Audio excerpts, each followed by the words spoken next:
And welcome to another episode of the BNS Awesome Podcast. I am joined today with a special guest, Stephanie. Would you like to introduce yourself, Hello. Stephanie? Sure. I'm Stephanie, formerly of Fernie, BC, now of New York City, Yes. and a gamer at heart. Yeah, it kind of surprised me when I was looking on your Instagram and you were like, oh, I'm playing The Witcher 3. I was like, what? Yeah, it's something that I've done, I think, my whole life. I mean, I remember the very first Nintendo that my parents got me. You're dating yourself. Yeah, that happens a lot at this age, to be honest. Yeah, I'm starting to notice myself doing that.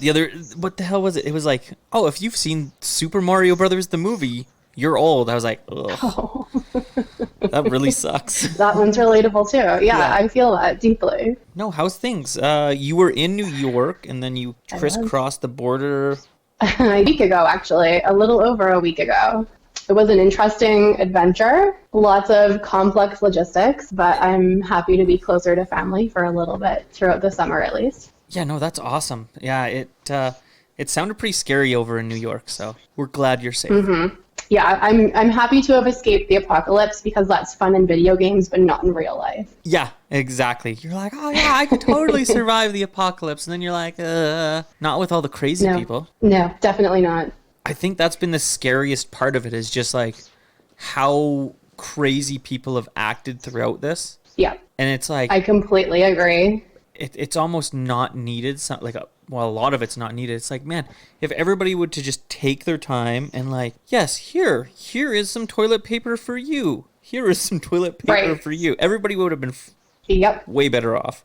I completely agree.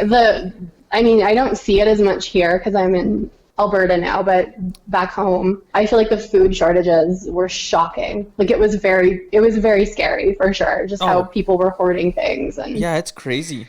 And especially when there's Yeah. how many people in New York? I think 12 million. Yeah, exactly. That's a huge difference from here. You're like, oh my god, we're like, oh my god, the shelves are so empty, and you're like, you got tissues still? Yeah, it was very shocking coming back. I'm still getting used to Amazon actually delivering the next day. That did not happen back home. Yeah, you gotta have that Prime. It's true. So, do you want to go through like a little rundown of your video gaming historado? Yeah, is that how it works? I give you a little intro into me and my If- life in terms of gaming. If you'd like, or movies, whatever you Okay, well, I love it. I love it. So, a general overview is I am one of those very extroverted, introverted people. And so my whole life, I've always found ways to kind of deal with that and hone in on that. And I think that things like books and very imaginative movies and video games have always kind of been that thing where I'm able to like restabilize and recalibrate so I can go back out into the world and be social like a normal human again. I get that too. And like I said, I remember my very first Nintendo that my parents got me, and I remember even before that we had this like weird learning thing because I've always been a bit of a nerd too in terms of like education and learning. Yeah. But we had this like weird video game with like strange little plastic cartridges that you could put in and do like math quizzes and like things like that, and I loved it. Oh, that's awesome. Here's one for you. Do you remember Math yeah. Blaster? What is it? It was called Math Blaster. Oh my gosh, yes. Yeah, Math Blaster was the Didn't they bomb. have those in the school? Yeah, they had Math Blaster, and it was like Math Racer or something. And I'll never forget it. And it was like, my oh God. no, oh no, oh no. Yeah, just the only reason That I makes me asked feel a you, million years old. yeah, because I was Sorry. like, I'm not sure if I'm the only person that remembers this, but I No. had to ask. No, I do for sure. And I think that's like maybe something that's part of our generation. Do you know what I mean? Is like we kind of were growing up or like founding these major mental perceptions around times that video games were actually coming out. Like Yep. Atari is still a little bit like that was before my time, but Nintendo. And then I remember being really little and watching my uncle play like the original Zelda. Oh, Which is music so for classic that? and Oh. so old. yeah.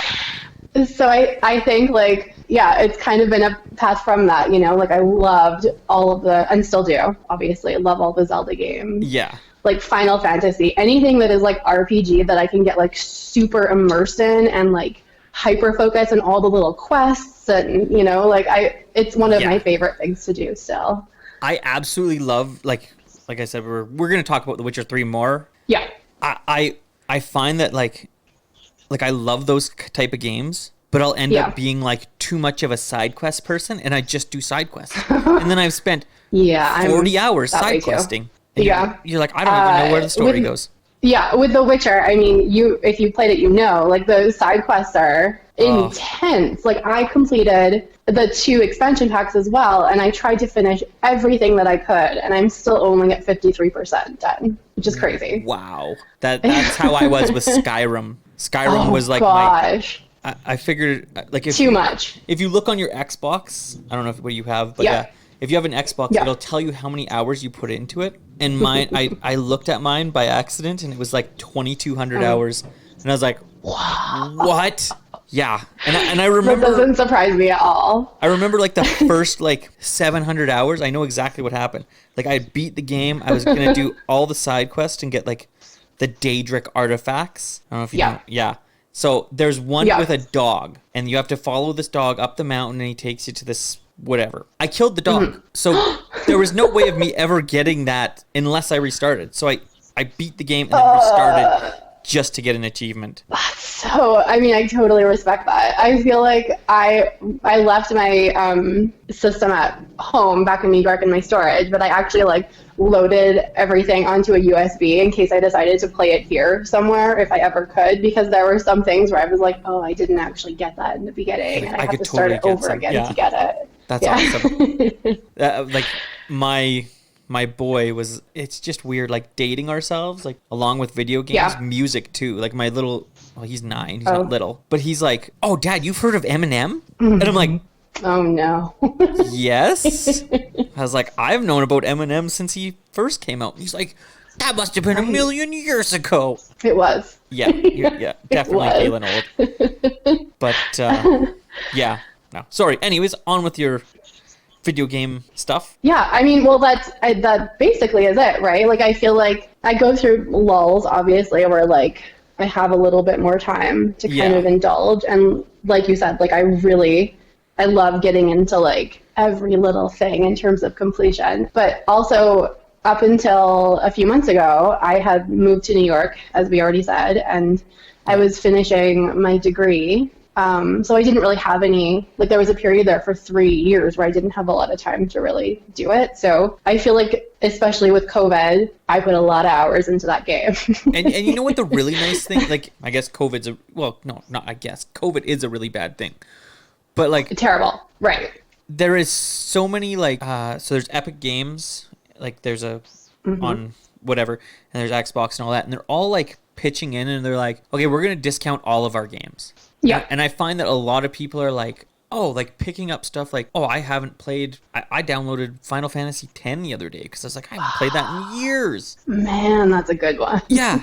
And I was like, oh, let's run through this with the kids. And then I downloaded Fable also because it was oh my free. Gosh, I forgot about that game. Right? So it was like, oh man, let's like show the kids like some of this older stuff. The game stores are just like, here, just for something to do, like we get it. Epic Game Store did you ever play any of the Civilization games? I never got into them, but they always looked very interesting to me. So the newest one, Civ 6, I want to say it is, they have it for free till the 28th.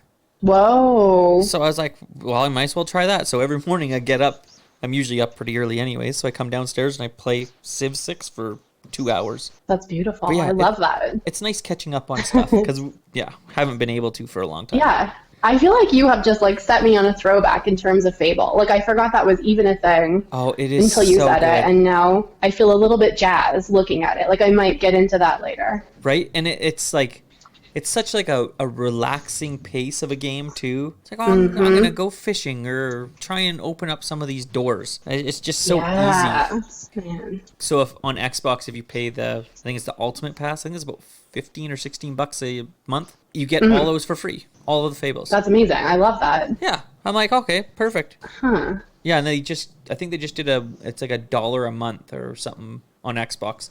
I'm always on the podcast. I'm like, oh yeah, you guys should pick up the Ultimate Pass. Yeah, They I'm need to start loving paying this. me. Like, this is kind of making a case for me to ship some of my gaming systems to New York when I go back. Right? Yeah. Yeah. Anyways, we Right. should talk about, what do you want to talk about? Do you want to talk about a game or a movie, or we can keep rambling? You tell me. I am very good at rambling. But whatever your standard protocol is, I'm happy to follow it. There is a rails to a point, and then we just fall off the rails, and then it's just like a train going down some dirt road. Right. I mean, that generally sounds like my life, so I can totally relate to that. Perfect. But we talked about a little bit about The Witcher. Well, how about we can go into that a bit more. I played about, I want to say about 50 or 60 hours of it. Mm-hmm. And that consisted of me doing absolutely every single question mark on the first map. Whoa, that's impressive. Every single one. There was none left. And then I went to the next island because I thought there was just the one place, the one map. That's all I thought it was. Yeah. And then I fell off. I had no clue what was happening in the story because I was just lost. I was like, I don't know. I didn't even realize that I could go to the next island yet. I feel like this is the danger of having that almost OCD about kind of exploring everything. Like, it's very easy to get lost from the original storyline. Like, there's so many games I've had to, like, give up because of that. Like, Red Dead Redemption, or Red Dead 2, I guess? Red Dead Redemption 2. Yeah. Is another one of those games. Mm-hmm. I call it the shiny thing effect. And there's just, I'm one of those people that's like, ooh, shiny thing. Ooh, another shiny thing. Ooh, another shiny thing. And I got to get them all. And then I don't know what the hell's going on. It's so satisfying. Yeah, no, I totally get that. Especially if there are, like, little question marks on the map. You're like, ooh, I wonder, like, is this something I can benefit from? It's going to feel so satisfying when there's no more question marks on this whole map. I totally get that. You went a bit deeper than me. What? Sorry? Oh, I was going to say, you went quite a bit deeper than me, I'm guessing, considering what you said about beating all the expansions. I felt, totally. So I had one of my really good friends back in New York is also a gamer, and we'll, like, often talk about, like, I've been talking about going back and doing some gaming for a while, but just haven't actually sat down. And he was like, look, The Witcher 3 and its 2 expansion packs are on sale for, I think it was like $14 or something crazy. You can't beat He's that. like, get it. I feel like it was like a Boxing Day sale or something. Oh, those are the best. Because I remember I went pretty ham. Like, I was like, okay, I'm going to get this, and I'm going to get this. And I had, like, this whole list of games that I was like, great, now I have a whole library to go through in all my spare time. But he was like, you need to play this game because it's totally your jam. And the expansion pack is one of the best, like, Blood and Wine expansion pack is one of the best he's ever played. And I was like, great, okay, I'm into it. And that was right around the time that the cheesy, I shouldn't say cheesy, because it's, like, very close to the original game, but the, like, Netflix series came out, and I was like, yeah, I'm digging Cavill with the white hair. Like, I'm going to get into this. So I started playing it, and I was actually really impressed with just, like, not just the visuals, but, like, the feel. And I feel like I've always kind of been a sucker for that idea of, like, the epic adventure, but kind of one that's not romanticized, you know, like one that's gritty and human and a little bit dirty or, you know, graphic or, like, just very real. Yeah, exactly. And I felt like The Witcher 3 really embrace that, which I loved, and then all of the side quests really felt like they had purpose. So I got through all the expansion packs, like I said. I loved it. I also, like you, began trying to, like, check off all the question marks as I went.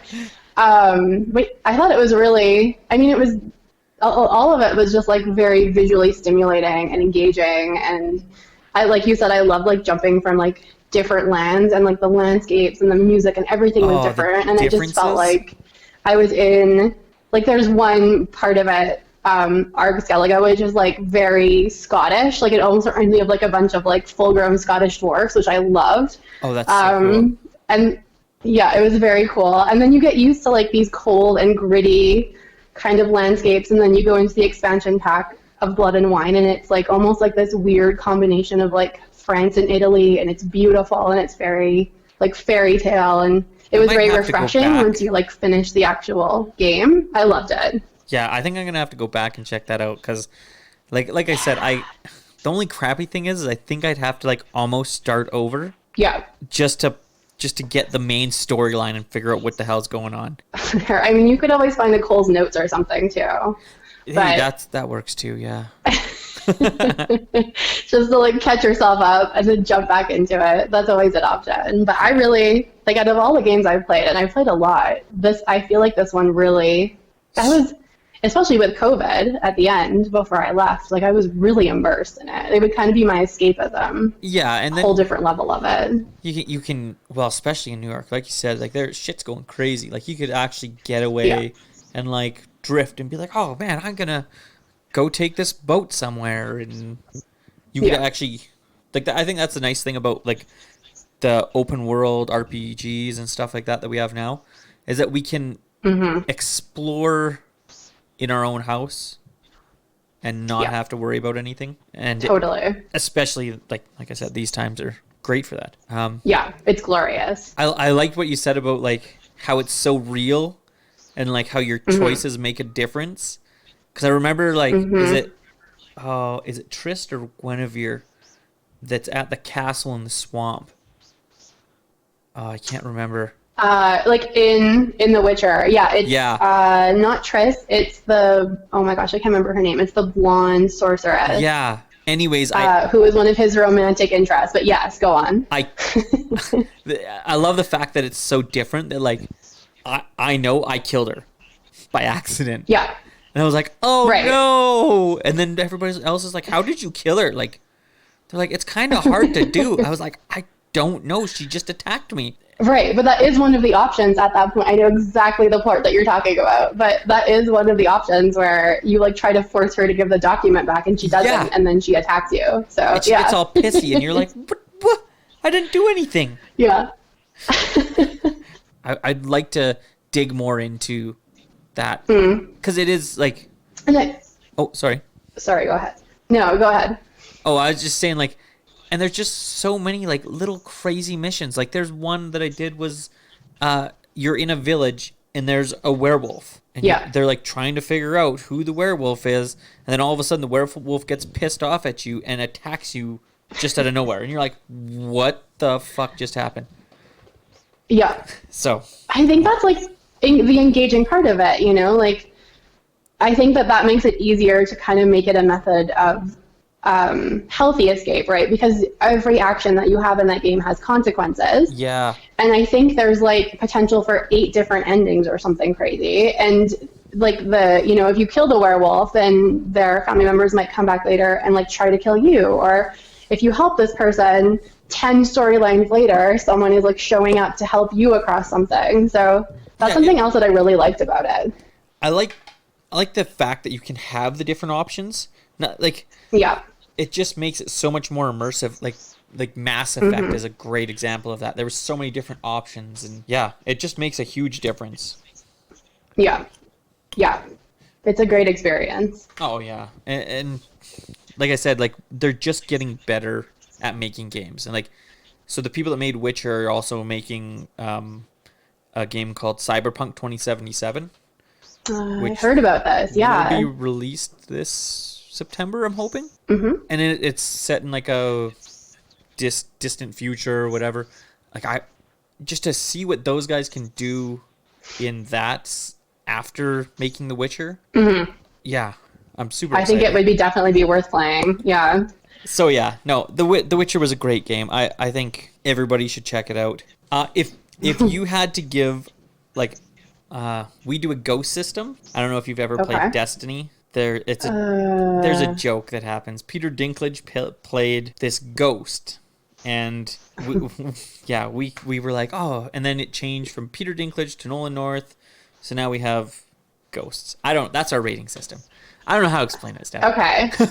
Anyway, if you had to give it, but I just need to know, like on the range, what is good and what is bad. 1 is bad. or 0 is really bad, and 5 is great. Okay. Get it? Everybody needs to get it. What do you think? Okay, so on the go scale of 0 to 5, and I don't know if this is just my bias because I haven't played in a while, but I think it's a 5 for me. Like, it was really good. I can understand that. Like, Yeah. just my only is just because I'm too much of a shiny person guy. I go down to a 4, but like it's such a great game. Like I think from I don't know if you probably never played 2 either, did you? No, I mean this was my first one. I think I'll go back and play the rest though. So the improvement from 2 to 3 is so gigantic. It's kind of crazy to think that they're the same game. I at least thought so. So maybe don't go back and play then. Just stay at 3. Like 2 keep the bar high. 2 is just too much almost. Okay. Have you ever played Dark Souls, or do you know about Dark Souls? I feel like I've heard of it, but I've never played it. It is ridiculously hard. Like do you remember Teenage Mutant Ninja Turtles? Like the one level that nobody could ever beat? Oh, yep. Yeah. Sure do. So it's like that, but like that's the entire game, start to finish. Oh, I don't think I could do that. That's so challenging that it's frustrating. Yeah, exactly. But some people really love that kind of stuff. Yeah. I don't have the time to like figure out, oh, you have to dodge at like exactly this time. I have kids. My gaming time is like an hour or so a week. Like I don't have time for that. No, I totally get that. I don't think I would either. It wouldn't be, for me, it wouldn't be satisfying. It's like less of a adventure and more of a like logic. I mean, I'm not opposed to logic challenges, but it would just be too much. Yeah, like I prefer a logical challenge. Like there is a way of beating it, but like timing and stuff, it's not. It's just a lot. Yeah. Okay. Yeah. I'll never play it then. That was just my thoughts. 0 ghosts. You could try it. I just my thoughts. Okay. Yeah. So no, but yeah. Like I said, 4 for Witcher, 3. Everybody should go and check it out. And I'm sure that there's a Steam sale or something on it.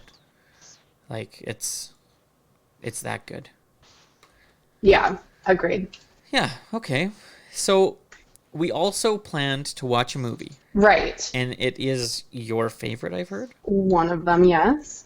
How on your scale, on the Steph scale of 1 to 100, I guess. Oh my gosh. It would at least be in the top 10, if not the top 5. Ooh, what are your top 5? We'll try and figure that out. Okay. This could be a process. Gone with the Wind. Oh, wow. Big Fish. Yeah. Big Fish is so good. Yeah. It reminds me so much. I mean, this is like deeply personal, but it reminds me so much of my dad. Like my dad was one of those people that told these insane tall tales. And then when he passed away and we were at his funeral and we thought every single one was false, people would come up to us and we'd be like, wait, what? That was true? That's so awesome. That's like that's a huge heart moment. Especially just that movie is just so full of heart. It's just, yeah. That's also it's one really of my beautiful. upper echelon movies. Yeah. Like you said, at the end when everybody's showing up to the funeral and they're like, who are these people? And yeah. Anyways, brings a tear to the eye. We're giving me chills right now just thinking about it. So yeah, Gone with the Wind, Big Fish. Yeah. I mean, this is cheesy and like partially me, and I think it like speaks to my choices as is, but the first Harry Potter. Ooh, yeah, that's a good one. Right, like I think it was truest to the canon before it kind of got creative and wild, which was also great, but like very different than what the very first book felt like. Yeah. So just a little side note, I've just looked it up. It's $20.99 for the Witcher 3 Wild Hunt, Blood and Wine, Heart and Stone. Yeah. $20.99. Why don't you buy it? And it's so worth it. And I would say before we like jump into movies again, I would say play like the main storyline first, then do the Hearts of Stone, and then Blood and Wine. Okay. Because I think that Blood and Wine, like you get to a point where you're like sad that the whole storyline's over after Hearts of Stone. And then you like go into Blood and Wine and it's just this like fantastic, It picks you back up. refreshing new game. Yeah, it's beautiful. I loved it. Okay, that's awesome. Sorry, I was just checking it out. Sorry. No, that's okay. I mean, it gave me a little bit more time to think about favorite movies. So we got Gone with the Wind. This could go on forever. Yeah. Gone Harry with the Potter. Wind. Harry Potter 1. Big Fish. Yeah. I mean, there's so many that could fall in that scope. I mean, The Last Unicorn is up there. The animated version, The Last Unicorn. I don't know if I've seen that. I have like a bit of a background story around like all of these if you want it, but I know that your podcasts are short, so I won't ramble forever. By all means. Honestly, like if you're willing to sit down and talk, I don't even care how long it is. We have some that go on that are like 2 hours long. I promise I won't talk for that long. Yeah, but I think that like a lot of the things that I have been very drawn to for a very large portion of my life have to do with the fact of like I grew up, as you know, in like Hosmer, which was 10 minutes outside of Ferdy. Yep. And growing up, there weren't really like a ton of kids around my house particularly. So I feel like my parents were very encouraging for me to be like imaginative and creative. Like I remember being little and my dad driving to like the middle of a field on our way into town and stopping, being like, okay, get out. And I'd like get out and he'd be like, no, let's look for unicorns. So I feel like my whole life, my parents have just been like very, very supportive of my imagination. And I think that's why like, especially The Last Unicorn, like, I mean, if you haven't seen it, I would highly recommend it. It has like a very famous cast at this stage now, but plus it all like America, the band, does all the music, and it's just beautiful. So I think that that's why like a lot of my things are very like fantasy or epic adventure kind of things. And that's why I think Willow, which is the movie that we're going to talk about, is up there in the top 5, I think, because it just really reminds me of like the definition of my childhood. Oh, sorry. I'm looking at The Last Unicorn cast, and you are so right. What a cast! It's impressive, right? Yeah. Christopher and Lee. a lot of the. Oh, sorry. Go ahead. Sorry, I'm looking. It's like Mia Farrow, Christopher Lee, Jeff Bridges, Alan Arkin. I'm like, oh my god, like Robert Klein. I cannot recommend it enough. It's so good.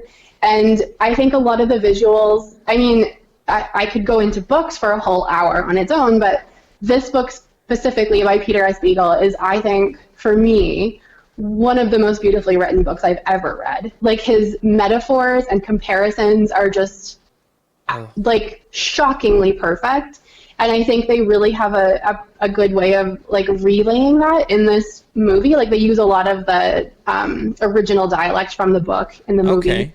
And then they base a lot of the visuals on the Hunt of the Unicorn tapestries, which are actually in New York City, which is kind of crazy. But that's cool.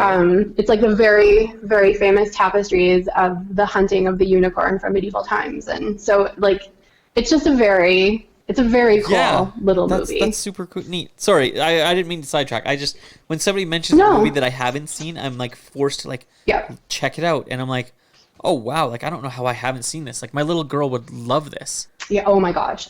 She will for sure. And I think that like as a parent, you'd appreciate like the music by America is just brilliant. Like that's awesome. It's perfect. It's perfection. It's totally everybody go watch The Last Unicorn. Yeah. So anyways, I might after this. Anyways, sorry. I better get into my computer so I can watch it. Willow. Willow, yes. Willow, yeah. Have you seen it? I watched it. Well, when we first were going to do this a couple weeks ago, maybe a month ago. Yeah. I did watch it, and it had been so long since I had seen it. I had forgotten a lot of it. Like Mad Mardigan. Mad Mardigan. I was like, when Val Kilmer used to be handsome. Yeah. Yeah. Have you seen him lately? Yeah. Let's not talk about that. I still mourn that personally. Oh, I still appreciate Val Kilmer for all the stuff he's done. Like him in Deadwood. Yeah. Oh my god, he was so good. Oh my gosh. That was so good when he's sick. I love that. Oh, that was like, I was like, questioning my own being at that moment. I was like, oh my God, that's one handsome man. Yeah. But, Respect that. And then like I see We'll him. hold on to that Val Kilmer. Yeah. Back in the day. I saw him Sorry. recently in Jay and Silent Bob reboot. Oh, I haven't seen that And yet. he was like, with his throat cancer and stuff, he couldn't talk at all. So he has no lines in it, which is really funny, but he you could still see it. He still has it. Yeah, I can see that. It's just under a lot of skin. We all age anyways, really, so whatever. Can't judge. Exactly. Yeah, Mad Mardigan, Burgle Cut, Willow Ufgood. It's just such a, I mean, I know it's a cheesy George Lucas script and film, but it is one of those like early things that kind of put into my head the idea of like a grand adventure where you're like setting off. And again, like similar to The Witcher, it's imperfect, it's human, there's like birds pooping on your head. Yep. Like there's just so many things that like, aren't romantic and beautiful, but still worth the effort, you know? Oh, and there's like so many like cool little things about the movie, like them making the movie.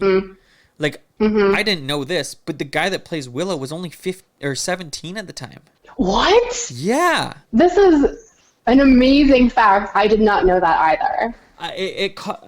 Because I did a little bit of research on it afterwards, and I was like, he was only that old? Like, so now I'm Googling and stuff, so just 1 second. I'll tell you. I love this. No.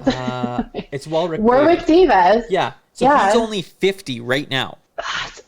I guess that makes sense because he's literally in like every Harry Potter movie. Like he's in every fantasy movie. So. And there's no way he wouldn't age. That's shocking to me. So let's see. So if he was 50 and it came out in 88. Gosh, 80. Yeah, okay. So 2019. So 31 years ago, if he's 50. What? I guess that makes sense. Yeah. So like that's really crazy. And and like he's old. Like he looks older. Age? Like no, I feel like I saw him recently and he looked the same. He definitely does look the same. This is amazing. Yeah, it shocks you, doesn't it? You're like, "What?" Yeah, I love this so much. Yeah. He's also in like all the Star Wars movies. Like he has this prolific career of fantasy and sci-fi. It's really crazy how big of a career he has. Like everybody's like, "Oh, that's just the guy from Willow." But you're like, "No. Like look into what he's done. Like he was in Leprechaun, literally. Right? Yep. He was in Return of the Jedi. Labyrinth. Yep.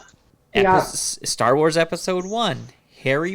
Almost all the Harry Potters. I think all of them, yeah. Hitchhiker's Guide to the Galaxy. Like it's it's unreal. Oh yeah, he was in the Chronicles of Narnia. Are you also reading? I am. He was in. It's very impressive. Like he's been in all of the Star Wars, all of them as different people. That's prolific. Like, that is a prolific career. It's kind of crazy because I'm looking. It's like Rise of Skywalker, Solo, the Star Wars show, Star Wars Rebels, Star Wars: The Last Jedi. Like it is crazy. Rogue One, Force Awakens, like Doctor Who. Yeah. Doctor Who. Yeah. That like you can't just be like, oh, that's Willow. No. Like he Everything. has had a career, and he's so young. He's 50. Yeah. Like that's insane. That's crazy. And they're coming out with a Willow television series, or they're trying to. What? Really? Yeah. If you go to aren't you a light in a dark time? If you go to his Wikipedia page, yeah, he's gonna play Willow Ufgood. Ufgood? I can't. Yeah. This is like I am giddy right now. It says just to be announced. It doesn't say anything else. But yeah. I need to rein it in so I can. Yes, that is crazy. Compose. I need to like collect myself so I can still function while talking to you. We'll just give you a minute. We'll give you a minute. Wow. Yeah. No, I think that so many people in that show have like gone on to do other things, or it's just such an interesting like point in the generation for that time. You know, like it really is a marker of what was happening in movies. It's really crazy that happened. Like, and then like the other cool thing that I learned about in that movie is that's where Val Kilmer and Joanne Whalley they had kids Yeah. together and stuff. And you can see it when you watch it. Like, there is absolute intense Oh, chemistry. And I know they play love interest. yeah. Spoiler alert. I should have said that. Oh, that's okay. If you haven't seen Willow from 1988, come on, give your head a shake. Just stop. Just stop while you're ahead. Yeah. But like, I know they play love interest, but you could absolutely see There's the chemistry like there for sure. that moment Yeah. where they're fighting down in the bottom of that Yeah. castle, and he looks at her. You're just like, oh, they are totally hooking up after this. Yeah, absolutely. The trolls. I'm like, I should actually rewatch this because it's been a couple of months. A couple I have of a months? friend at work. Yeah. I feel like, and maybe you can relate to this in your own way. I feel like in my life, the people that I meet that like get my weird references are the people that I hold on to, and I'm like, this is a forever person. And so like, I have a coworker Yeah. who is a director at work, and one day she told me randomly that I'm not going to say her name just in case, Okay. but she used to, in like during breaks of gym class, would go write burgle cut on like basketball That's gym awesome. equipment. Without any prompting, she told me this, and I am like, you are my new best friend. Pardon me? Let's figure this out. I know. So Bob, who I do the podcast with, Yeah. that's kind of how we became friends, because like people don't get my like obscure Futurama reference and stuff like that. And he'll just, or King of the Hill. Like I really like, I'll be like pocket sand just out of nowhere, and he'll laugh, and everybody else is like, what the fuck is this guy on about? Like he's lost his mind. No, That's a sign that you found a best friend for sure. yeah, I totally understand. Burgle cut. Yeah. Yeah, there are some great, I mean, like looking back, there's some fantastic, memorable scenes in the movie too. Like all of it is just the music is lovely. It has Ron Howard associated with it, right? So it's like epic and beautiful, and there's just some like very cute comedic moments as well, like the Pixies fighting, or when Val Kilmer is dressed up as the woman. Oh, hello. Yeah. Or the riding That's the the shield. one. Like that was one of those childhood moments I remember. I was like, oh my god, we should get a shield and ride it down the snow hill. Because where we lived, it was like everybody went sledding. You always got the sledding hill. True. It's so crazy because I hadn't thought about it in so long, but I was like, I even remember the first time I ever watched it. Really? Yeah, like here's dating myself. I watched it on Betamax at my uncle's house, and he literally like he went downstairs because we were checking. I can't remember. We went down in the basement, and I was like, "Oh, what is that?" He's like, "Oh, that's my Betamax machine." He's like, He's like, "I just can't get movies for it, so it's down here." And I was like, "Oh, what movies do you have?" And he's like, "Well, I got Willow, and I got this," and I was like, "Willow." I don't know what that is, but that sounds interesting. Let's check that out. He's like, "Oh, it's awesome." He's like, "There's swords," and yeah, I remember my first Willow. All the things. Yeah. I love that. I feel like for me, because of like my dad and my mom letting him be that way, like how imaginative he was and how he was so into like sci-fi and magic and fantasy, like I feel like it was always there in my head. I mean, I was only 3, I guess, when the movie came. No, I was 5. But still, like, I think that it's just always, like, the same as Star Trek, the original version. Like, it's just always been there in our life, you know? Like, I can't think of the first time I saw Burgle Cut and knew that I was onto something. Yeah, I'll completely agree with you. The first like original, just other than the first 2 episodes, is great for Star Wars. Are we talking about Star Trek now? Or Star Trek, sorry. Star Trek, yes.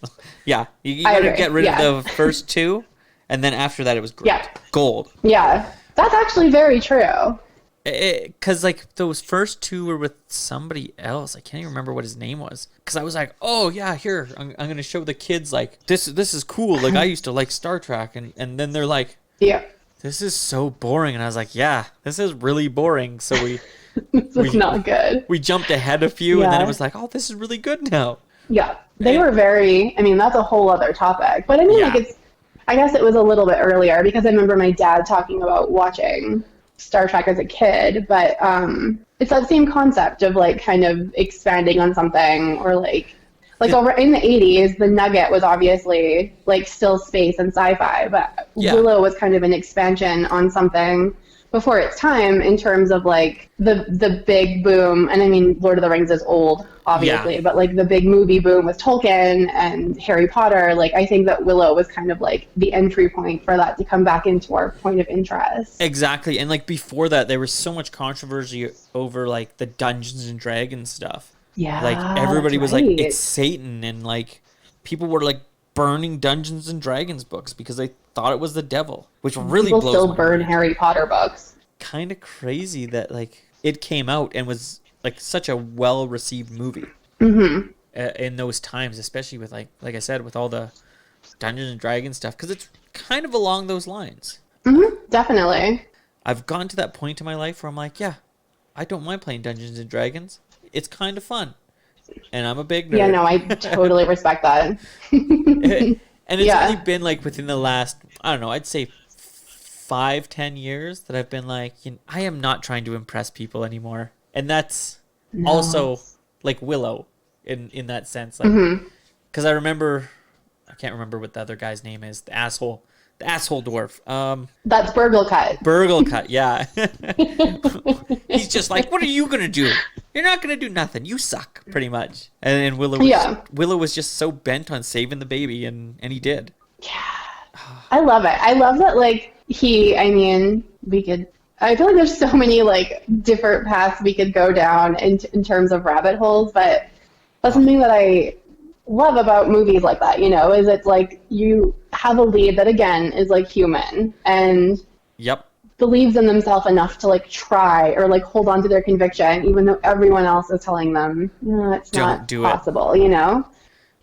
And I think that, I always bug my mom. I'm always like, you raised me this way. Like, no wonder I went to New York City and took an insane chance. But I think that like having these kinds of like epic storylines around me my whole life in terms of like grand adventures and imagination, like I think that was the impetus that kind of pushed me over the edge when I was thinking about quitting my career, selling everything I owned and moving to New York City to try to make it there, like I think that the idea of like a challenge and an adventure, like I think that kind of pushed me along those lines for sure. And I'm sure that there was people that were like, don't do this. This isn't a good idea. Almost everybody was that person. And then you got there, and then like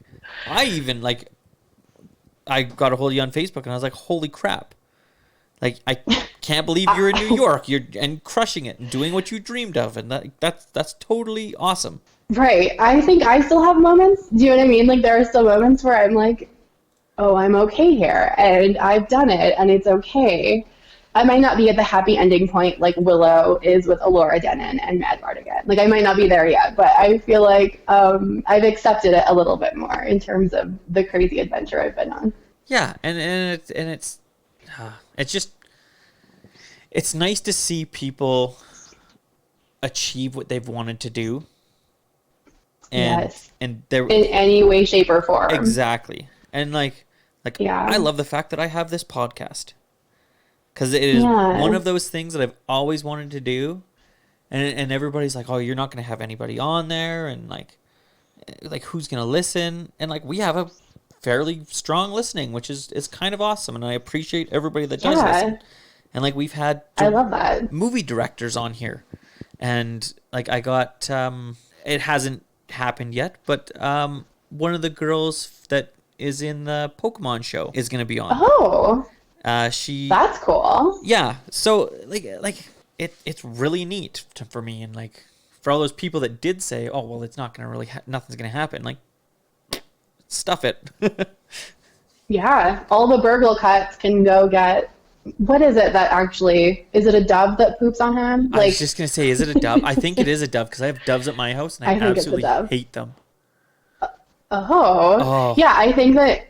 Follow the dove. Like I'm like trying to imagine the like head sorcerer of their town. But I absolutely. That's another comedic moment where he's like, follow the dove, and then the dove goes in the wrong direction, and he's like, go the direction of the river. Like, yeah, maybe take the direction of the river. or whatever he says. I don't know if that's what he says, but oh, Willow. Anyways. Yeah, that is one of those movies that's just full of heart, and everybody, I think, should check it out. Yeah, agreed. It's a classic, and whatever your life adventure or your idea of life adventure may be, it should inspire you in some way. And I like the fact that it's like one of those movies where you don't have to overthink it. Yeah. Like you get, I don't know, there's some movies nowadays where you're like, don't get me wrong, Inception is a very well-made movie. Yes. But if you are not like 100% in watching that, and especially like in the now with days of cell phones and stuff, you can't miss anything in that movie. That's so hard. Yeah. Yeah, like even watching Willow, like I kind of like I glance at my phone, like I try not to, especially like if I have a guest that's like, "Oh, let's watch this." Like I focus hard. But like you could miss like 10 minutes in chunks and you'd be like, "Oh, I still know what's happening. He's still on an adventure. Oh, who's this guy in a cage? Oh." That's true. How many days has he been in that cage? I think that's like maybe why, like, it's been with me and my family for so long too, you know, like my dad loved it. I loved it when I was like 6 years old watching it, you know. I mean, the troll creature at the end scared me a little bit when I was little, but in general, like it was very easy to follow even from a young age. Yeah. And there was like, I feel like in that time span, like there was so many like movies very similar, because the Neverending Story was right in there too. Oh my gosh, that's right. Yes. And that was like the rock monsters, and that were like my favorite. I always wanted a luck dragon. That's what they're called, right? Luck dragon? I think so. Falcor? Yeah, Falcor. Yeah. I can. It was Falcor and anyways. Yeah. Are you talking about the kid, Atreyu? No, was the Bastion. Bastion, yeah. Yeah, that was just one of those movies that like, and the princess, and yeah, it was so good. No, I'm just gonna go watch everything. Like Last Unicorn, Willow, like, Neverending Story. I'm so full of nostalgia. Where's the wine? Yeah, great. It's gonna be a good night. Well, is there anything else you'd like to say to our adoring audience? Oh, this was fun. I had a great time talking to you about all this stuff. And also, like I said, everybody, check out the movie, check out the game, or movies, I guess. Oh, wait, we forgot one thing. And we got to review it. We got to what? Got to give it a score. Oh, gosh. I'm going 4. Okay. I think I'm going to go with 4 too. I reserve my 5s for like Jojo Rabbit is my first 5. Oh, that's on my list. I love everybody associated with that movie. I haven't watched it yet. Tai Waititi is... I'm sure the people in the podcast are going, oh shit, here he goes on about him again. When I went to Okay, wait, before we stop it, can we just like very briefly talk about what is it, What We Do in the Shadows? Or we definitely can, because that's one of my... Not swearwolves. we're werewolves, not swearwolves. Okay, Scott? Yeah, right. All time, like that's not probably one of my like top 15 movies, but that movie is so good. I haven't seen the series yet.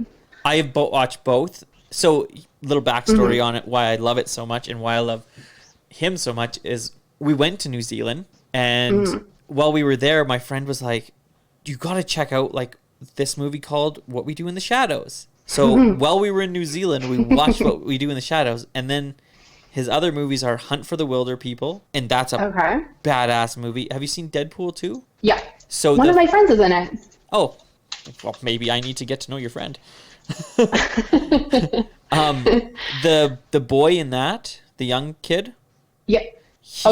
He is in Hunt for the Wilder People. His name is Ricky Baker, and when we got back, we bought a hamster and named it Ricky Baker. Oh, I love that. Hunt for the Wilder People. Yeah, it's.